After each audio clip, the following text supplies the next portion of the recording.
之後其實啲來車翻到嚟未賣得出嘅時候，咁你哋點樣係令到你嘅成本可以降低啲咧？首先我哋好少雜貨嘅，咁我哋就通常係以寄賣或者拜 order 嘅形式去做呢一個行業啦。聽到你讀書嘅時候咧，就考到個學位啦，就係做行業啦，跟住又涉足做保險啦，係咪？亦都要考牌噶嘛。嗱，呢啲全部都係一啲係要讀書啊、知識嘅牌嚟嘅。咁你自己本身有啲咩興趣嘅？其實我自己都中意車啦，即係空閒嘅時間都會玩下車。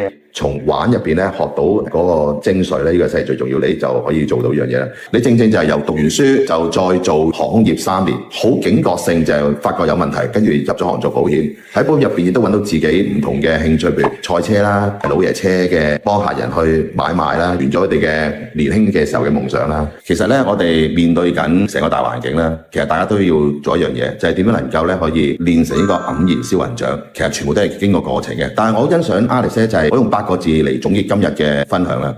Alex 係用心服務，用腦去做，透過呢8個字咧，其實先能夠令到你啲生意咧可以繼續持續咁落去，最終咧希望你能夠咧練成呢個黯然銷魂掌。多謝晒。